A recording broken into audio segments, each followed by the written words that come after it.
My name is John Slaton. I live in Edna, Texas. My name is Darren Hornstein. I'm a paramedic with Jackson County Hospital District. My name is Fred Gonzalez. I'm a paramedic with Jackson County MS. I have a story that I would like to tell you. I am 78 years old.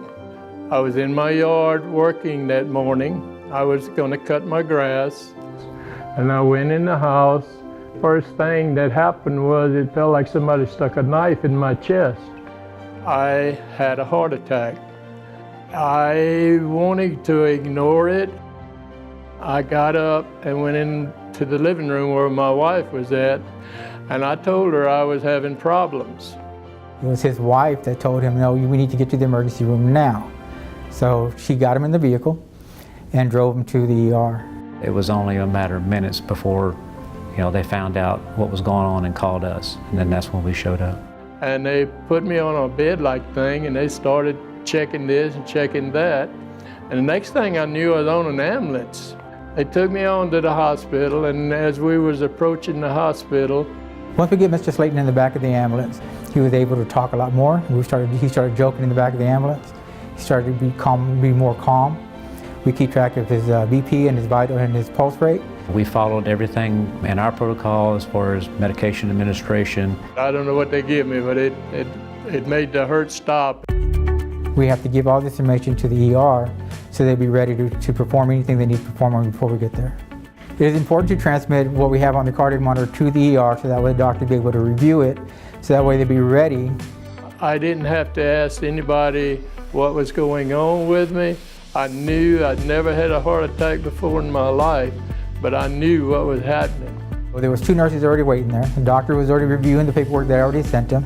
I did have a warning about that heart attack, and I put it out of my mind. The cardiologist was also explaining to him how fast this was going to go and what the procedure was going to be done, and they were able to move him straight to the cath lab. Doctor came in there, which I thank the Lord that he came as quick as he did. And typically people don't make it through that type of event. I am on the medication now. I take medication for it. So far I feel like I'd never had any problems. Basically everything boiled down to time. His wife recognizing he needed to be seen at the ER reacted and treated him as rapidly as they did, and in calling us, and then we transported him as rapidly as we did, and having the ER staff ready to go. On this transfer, everything went perfect. The ER time here was minimal.